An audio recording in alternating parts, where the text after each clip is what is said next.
కోనసీమ అభివృద్ధి ప్రదాత బాలయోగి ఆయన చిరకాల స్వప్నం ఏళ్లు గడుస్తున్నా కంప్లీట్ అవ్వలేదు.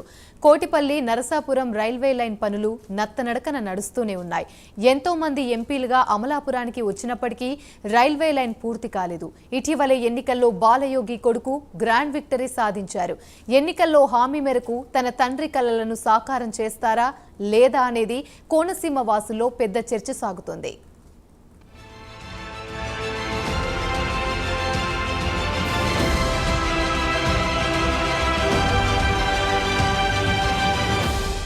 దశాబ్దాల కోనసీమ వాసుల రైల్వే లైన్ కళ ఇప్పటికైనా సాకారమవుతుందా? అంబేద్కర్ కోనసీమ జిల్లాలో ఇప్పుడు ఎక్కడ విన్నా ఇదే చర్చ జరుగుతోంది. 2000 సంవత్సరంలో అప్పటి లోక్సభ స్పీకర్ దివంగత బాలయోగి చొరవతో కోటపల్లి నుంచి నరసాపురం వరకు 57 కిలోమీటర్ల మేర రైల్వే లైన్ నిర్మాణానికి 333 కోట్ల రూపాయల అంచనా వ్యయంతో అప్పటి రైల్వే శాఖ మంత్రి మమతా బెనర్జీ అమలాపురంలో శంకుస్థాపన చేశారు. తర్వాత కాకినాడ నుంచి కోటిపల్లి వరకు రైల్వే లైన్ ను పూర్తి చేశారు. 2003లో బాలయోగి హఠాన్ మరణంతో ఈ ప్రాజెక్టుకు నిధులు కేటాయింపులో ఆటంకాలు ఏర్పడ్డాయి. దీంతో రైల్వే లైన్ పనులు నిలిచిపోయాయి. దివంగత సీఎం వైఎస్ రాజశేఖర రెడ్డి హయాంలో రైల్వే లైన్ నిర్మాణానికి అయ్యే ఖర్చులో 25% భరిస్తామని చెప్పారు. పనులు ఆపకుండా కొనసాగించాలని కేంద్ర ప్రభుత్వాన్ని ఒప్పించారు. రోసయ్య, కిరణ్ కుమార్ రెడ్డి, చంద్రబాబు, జగన్మోహన్ రెడ్డి ప్రభుత్వం వరకు ఏ ఒక్కరూ కూడా తమ వంతు ఇవ్వాల్సిన 25% నిధులను పూర్తిగా విడుదల చేయలేదు. దీంతో రైల్వే లైన్ నిర్మాణ పనులు ఆగిపోయాయి.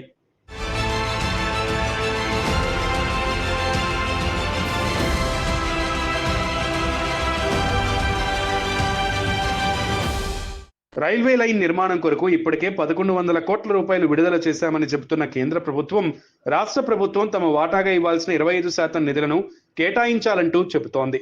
2014లో కోనసీమ ప్రజలు రైల్వే లైన్ కోసం తమ పోరాటాలు ఉధృతం చేయడంతో 2015 నుంచి 2024 వరకు రిలీజ్ చేసిన రైల్వే బడ్జెట్లో కేంద్ర ప్రభుత్వం వరుసగా ఈ ప్రాజెక్టుకు నిధులను అరకొరగా కేటాయిస్తోంది. దీంతో రైల్వే లైన్ నిర్మాణ పనులు తిరిగి పట్టాలెక్కాయి. నా పేరు కల్వకొండ తాతాజీ అండి, అమలాపురం కోనసీమ జిల్లా. కోనసీమ రైల్వే సాధన సమితి ఆధ్వర్యంలో కోనసీమకి రైలు కావాలి, కోనసీమ ప్రజల చిరకాల కోలికని ఎన్నాళ్ళ నుంచో 2014-13 ఆ టైం నుంచి ఉద్యమాలు చేస్తూనే ఉన్నాం. కోనసీమలో వరలు కానీ ఒక ఫ్యాక్టరీలు కానీ కూడా రావాలి అని అంటే మరి రైల్వే లైన్ చాలా అవసరం అని చెప్పేసి ఈ సందర్భంగా తెలియజేస్తాం. ఈ కోనసీమ నుంచి కూడా హైదరాబాద్ ప్రయాణం చేసేవారు కానీ, ఢిల్లీ ప్రయాణం చేసేవారు కానీ, వివిధ ప్రాంతాలు టూరిజం పరంగా కూడా వివిధ ప్రాంతాలకు వెళ్ళేవారు కానీ చాలామంది కోనసీమ నుంచి లక్షలాది మంది, వేలాది మంది ఉన్నారు. వీళ్ళందరికీ కూడా ఈ రైల్వే లైన్ చాలా ఉపయోగపడుతుందని చెప్పేసి మరి మేము ఆశాభావం వ్యక్తం చేస్తాం. ఇది ఇమీడియట్లీకి ఈ ప్రభుత్వం పూర్తి చేస్తుందని చెప్పేసి మేము కోరుకుంటున్నాం. ఇటీవల ఎన్నికల్లో అమలాపురం పార్లమెంట్ అభ్యర్థిగా బరిలో నిలిచిన బాలయోగి కుమారుడు హరీష్ బాలయోగి కోనసీమలో రైల్వే లైన్ నిర్మాణ పనులను పూర్తి చేసి కోనసీమ ప్రజల ఆకాంక్షను నెరవేరుస్తామని హామీ ఇచ్చారు. తన తండ్రి మొదలుపెట్టిన రైల్వే లైన్ తాను పూర్తి చేసి తన తండ్రి కలను సాకారం చేయడమే తన మొదటి లక్ష్యమన్నారు.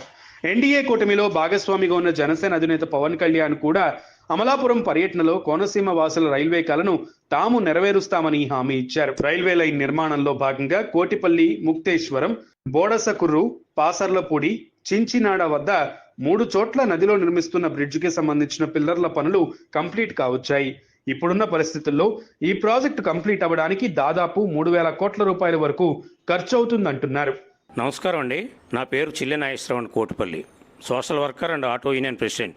Road come railway bridge Lok Sabha speaker దివంగత బాలయోగి గారి చిరకాల కోరికండి.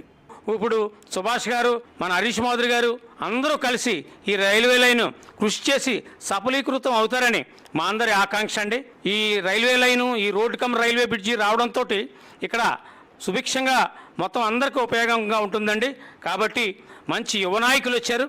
కాబట్టి ఈ రోడ్ కమ్ రైల్వే లైను అందరికీ ఉపయోగపడుతుందని ఈ ఎన్డీఏ గవర్నమెంట్లో 5 సంవత్సరాల్లో పూర్తి చేస్తారని మా చిరకాల వాంఛగా నేను auto union president Kotipalli prime 9 channel వారికి తెలియజేస్తున్నాను. Thank you.